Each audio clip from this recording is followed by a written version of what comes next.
Vamos falar de filosofia da religião, trazer um tema das religiões, um tema histórico, um tema que tanto compete às religiões em si, principalmente à Igreja Católica, a Idade Média, como também entra na história, é utilizado muito no Enem, em alguns vestibulares pelo país afora, que é a questão do cisma do Oriente.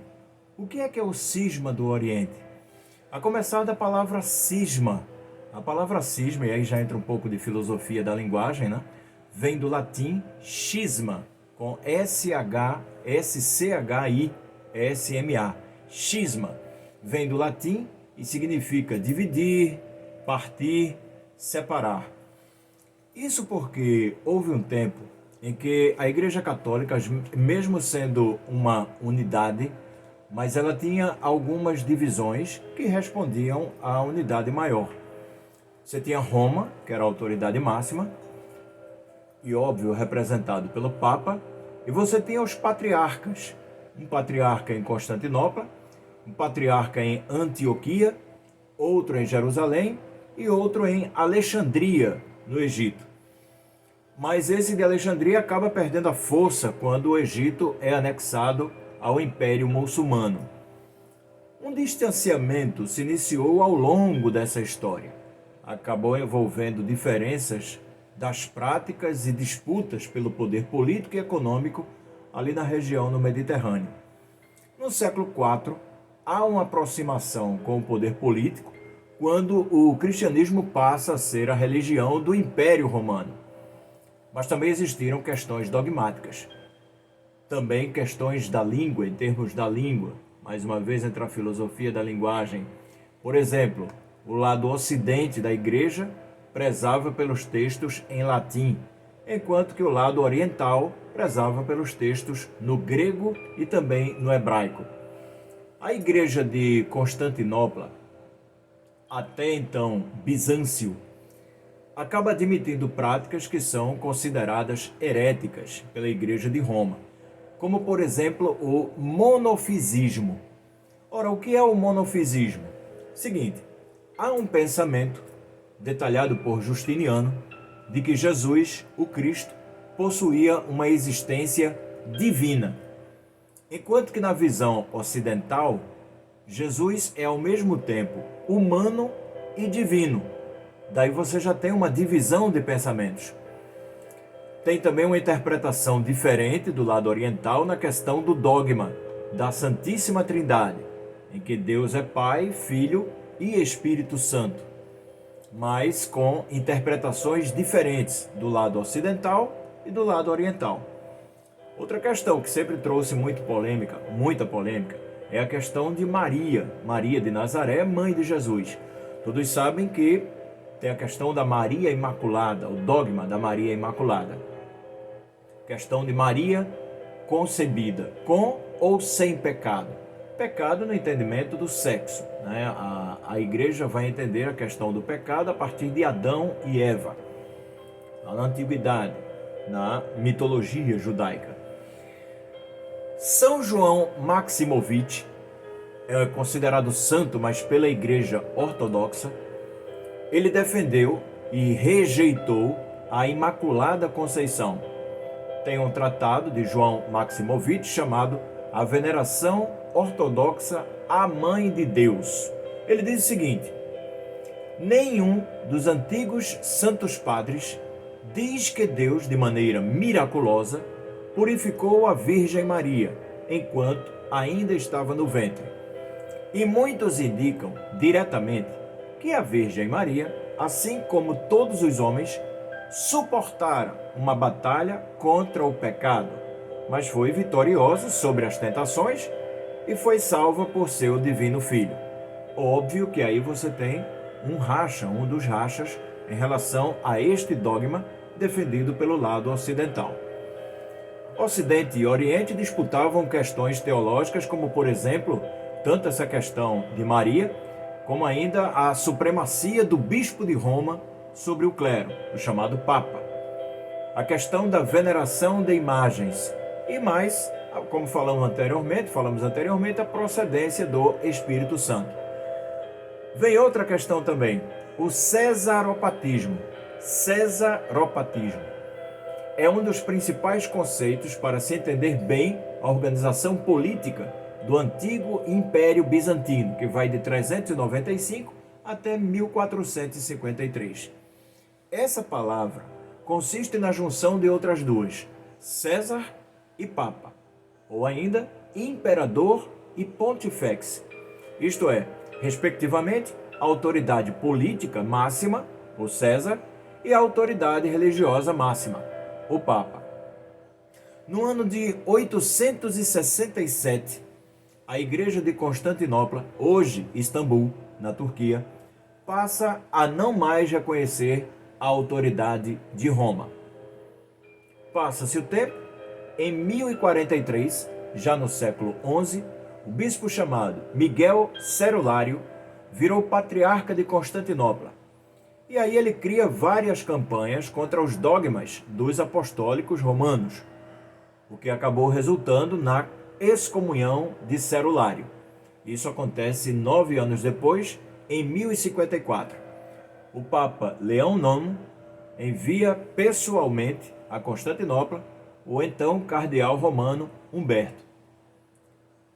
O patriarca Miguel Cerulário é então excomungado pelo Papa de Roma, através do cardeal Humberto.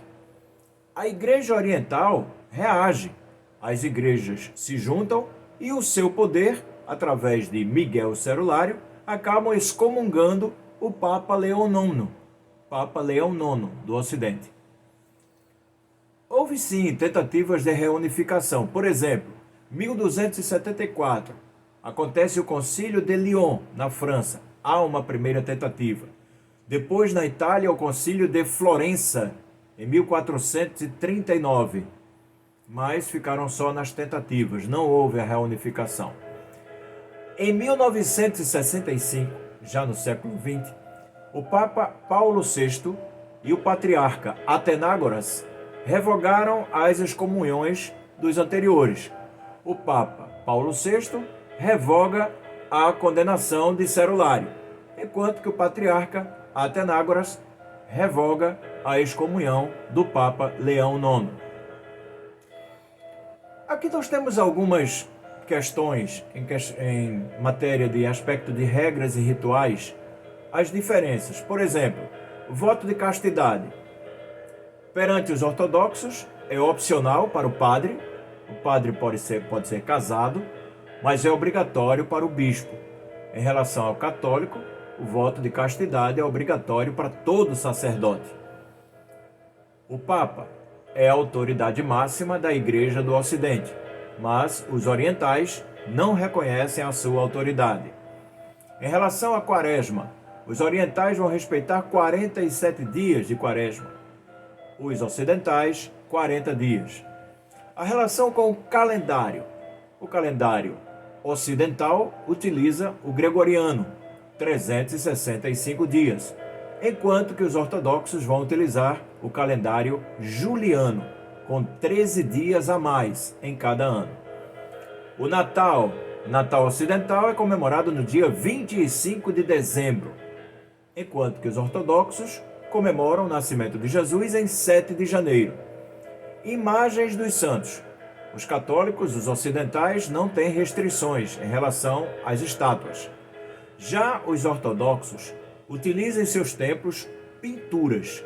Você não vai encontrar estátuas na igreja ortodoxa. Você encontra pinturas. Em relação à cruz, os católicos somente uma barra horizontal, a barra onde ficam os braços de Jesus, o Cristo. Na cruz ortodoxa você tem 3 barras. Uma barra nos pés, na altura dos pés, outra barra horizontal nos braços e uma barra acima da cabeça de Jesus, onde ficava a inscrição em romano.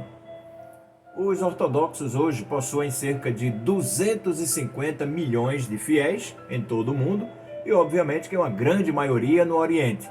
Ela se desenvolveu desde essa época do cisma, no Império Bizantino, e acabou se espalhando pelos países da Europa e também da Rússia.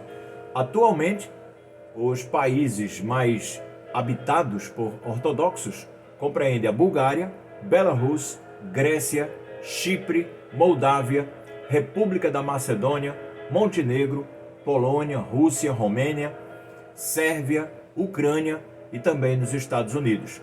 A palavra ortodoxo vem do grego, o ortos significa reto. E aí vem algumas questões, por exemplo, outras diferenças. Na doutrina romana, a salvação vem da fé e das obras. Na ortodoxa, a salvação vem da fé. Questão da vida após a morte. Na doutrina romana, existe o purgatório para aquelas almas que ainda não estão puras o suficiente para entrar no paraíso. Na ortodoxa, não se crê na existência do purgatório. O Papa é o chefe visível da Igreja e é infalível em assuntos de doutrina e moral. Na ortodoxa, cada bispo tem autonomia sobre sua igreja e não existe um líder maior ou infalível, apesar da figura honorífica do patriarca. O sacerdócio na Igreja romana é acessível aos homens celibatários, conforme falamos agora há pouco. Na ortodoxa, o celibato acaba não é um impedimento, aliás, muito pelo contrário. Não ser celibatário não é um impedimento, é acessível aos homens casados, mas também é uma opção. Querendo ser celibatário, é bem aceito também na Igreja Ortodoxa. Nós temos outras questões também. As imagens. Na Igreja Romana, elas são veneradas tridimensionais, como estátuas, também bidimensionais, como quadros. Já na ortodoxa, depois da eclosão do movimento iconoclasta, somente a veneração aos ícones é permitida. Existem semelhanças entre as igrejas. Existem semelhanças. A principal delas é a crença num Deus único que enviou seu Filho, Jesus, o Cristo, para a salvação da humanidade. Esse mesmo Deus ainda se manifesta no Espírito Santo. Ambas igrejas rezam a mesma oração nas missas, o credo, onde estão resumidos os princípios da fé. Igualmente, Maria é venerada como mãe de Deus e os santos e mártires também recebem homenagens dos fiéis, além de serem exemplos de vida. A Bíblia é a fonte da fé, assim como a tradição oral e os comentários feitos pelos santos doutores da Igreja. Observa-se também o domingo e os dias santos prescritos pela Igreja, assim como são comemoradas festas como o Natal e a Páscoa. Outra questão interessante. A cruz ortodoxa, ela tem 8 braços e Jesus aparece com os 2 pés feridos por cravos. Na extremidade superior, temos o lugar onde se escreveu o nome de Jesus em vários idiomas. Na inferior, podemos ver uma caveira que nos remete ao Calvário, monte onde Cristo foi crucificado. Também chama a atenção um braço inclinado. O lado esquerdo, para o alto, seria onde estava Dimas, o chamado, entre aspas, bom ladrão, e aquele que estava sendo crucificado junto a Jesus e que pediu perdão. O lado direito, para baixo, indica o outro condenado que acabou não se arrependendo. O catolicismo ortodoxo, óbvio, chegou e existe no Brasil. Acabou chegando muito no século XX com os imigrantes poloneses, gregos, árabes, russos, ucranianos. Estão mais concentrados em Rio de Janeiro, São Paulo e Paraná, mas porém já se expandiu por outros estados da federação, inclusive o Distrito Federal.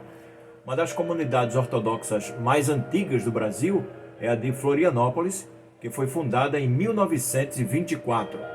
Já o maior templo do país é a Catedral Metropolitana Ortodoxa.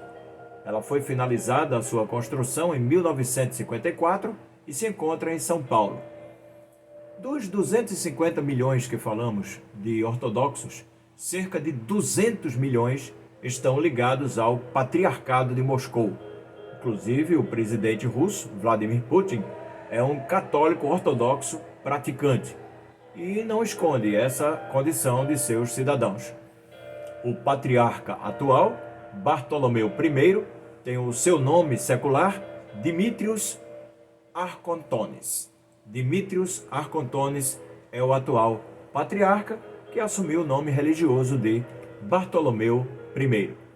Falamos então aqui no nosso canal, em Filosofia da Religião, sobre o Cisma do Oriente. Deixe a sua opinião, assine o canal, ative o sininho para receber as notificações. Estamos abertos a sugestões. Deixe aqui nos comentários. Grande abraço e até a próxima.